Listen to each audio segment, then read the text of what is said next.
Activision spent $500 million on the development and promotion of Destiny. Ubisoft has hundreds of people working on Assassin's Creed in studios all over the world. But you don't need a huge amount of resources to make a successful video game. There are amazing examples of games that were made by only one man.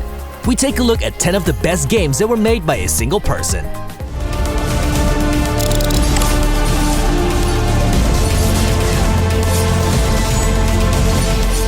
Dean Dodro is credited as the one-man army behind the wonderful adventure Dust: An Elysian Tale. Thankfully, he did get some help from an audio team and 40 voice actors, but it was Dodro who put all those things together. Don't you remember your duty? Don't you remember your friends? I remember everything, and it changes nothing! He started learning and coding in 2008 and almost 4 years later released the game on Xbox Live Arcade.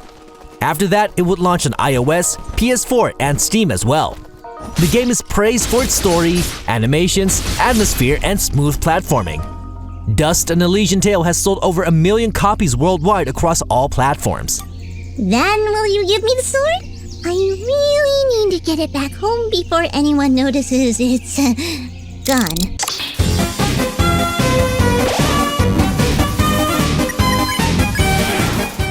Undertale is that hidden gem everyone was talking about when it released on PC in 2015. Within a few months, the game sold over 1 million copies, and this year the game will hit the PS4 as well.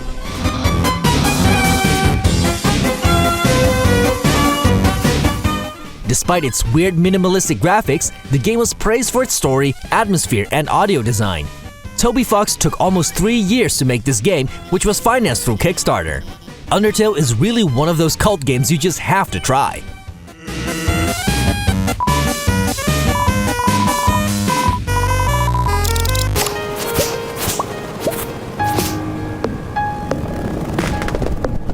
Eric Barone couldn't find a job after graduating from university, so he decided to work on his programming skills.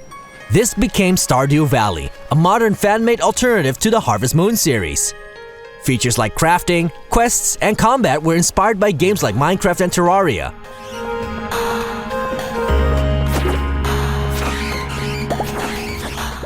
In the end, he worked for 4 years on the game, and within 2 months, Stardew Valley sold 1 million copies. The game is also published on a PS4, Xbox One, and Nintendo Switch. 505 Games is even shipping a box version. Stardew Valley's single developer has made over 30 million with the release of the farming simulator. We bet he's pretty happy he couldn't find that job.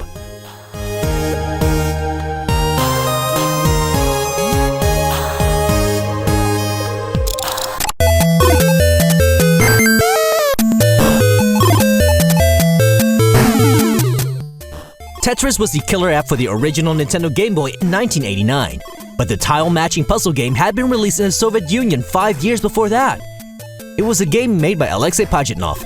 His creation spawned lots of licensed and unlicensed clones. It really was a mess, but thanks to some deals between Atari Games, Nintendo, and a Dutch businessman named Henk Rogers, Tetris suddenly became a pack-in game with the Game Boy.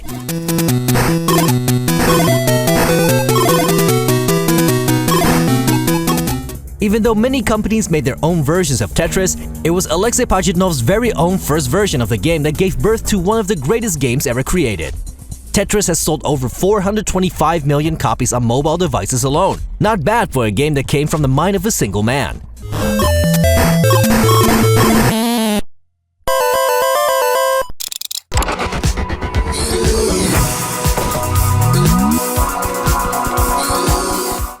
While working as a programmer, Marcus Persson used his free time to make his own game. This game was Minecraft. He released the first alpha version of Minecraft in June 2010, and a few months later, he quit his job to work on the game full-time. By the end of the year, he founded Mojang. Around this time, he already sold around 800,000 copies. From this point forward, the game was being made by multiple people, and even till this day, it's under continuous development. But it was Marcus Persson who put Minecraft on the map and started a revolution that many gamers love and many other gamers despise. Persson sold Mojang and Minecraft for $2.5 billion to Microsoft in September 2014. This makes him one of the richest people in the game industry today.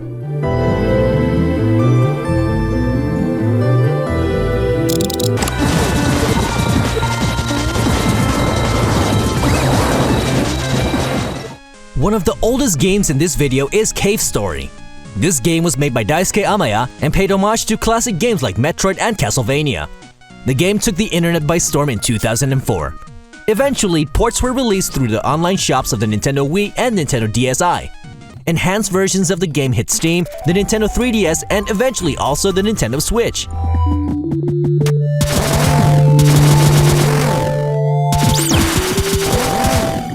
Even though Amaya worked together with other companies on all these versions, the original Cave Story was his own work. It took him 5 years to finish the game in his own free time, but we think it paid off in the end.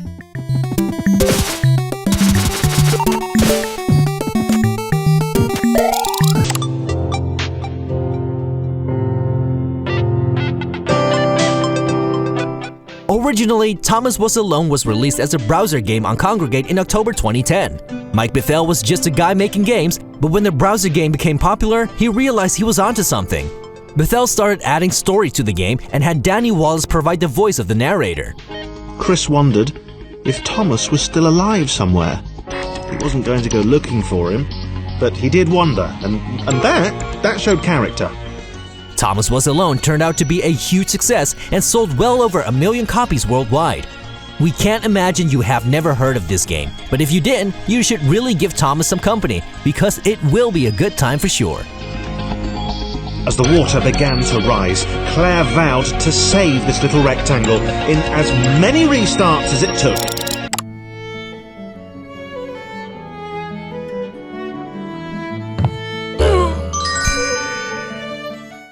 Braid is a puzzle platformer released for multiple platforms, but it debuted on the Xbox 360 in 2008.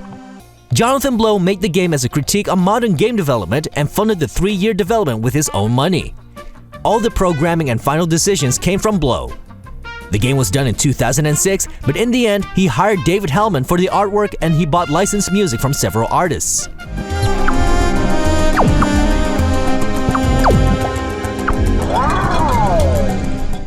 Braid became a huge success, selling over 500,000 copies and generating at least $4 million. Blow immediately put this money into the development of his follow-up game, The Witness. That game turned out to be a success as well, so let's see what he does next.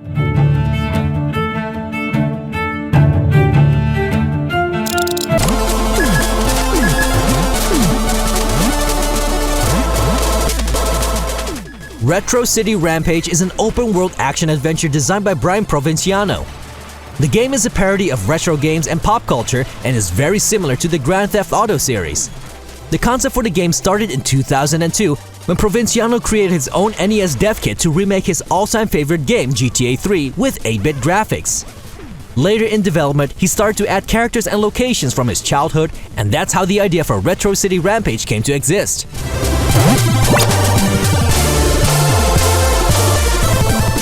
He started development on this completely new game in 2007 and it was finished 5 years later.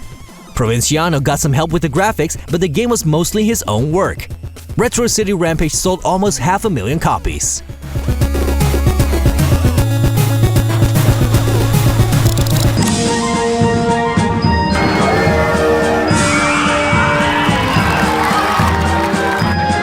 Chris Sawyer is a god. There, we said it. He single-handedly created the Tycoon genre. First, he made Transport Tycoon, but his major breakthrough was Roller Coaster Tycoon in 1999. He was supposed to make a sequel to Transport Tycoon, but riding roller coasters for research seemed like a better way to spend his free time.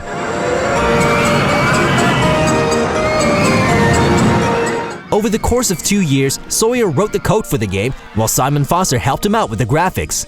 But all design choices ultimately came from Sawyer. According to the lawsuit documents from Atari, Sawyer received about $30 million in royalties.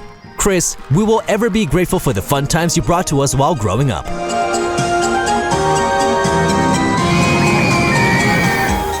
And there you have it, 10 of the best games made by one person. Sure, sometimes they got help with music or graphics, but the core of the game came from one person and one person only. Did you play any of these games? Do you have more appreciation for games made by small development teams? Let us know in the comments or talk to us on social media. You can find us on Twitter, Facebook, and Discord.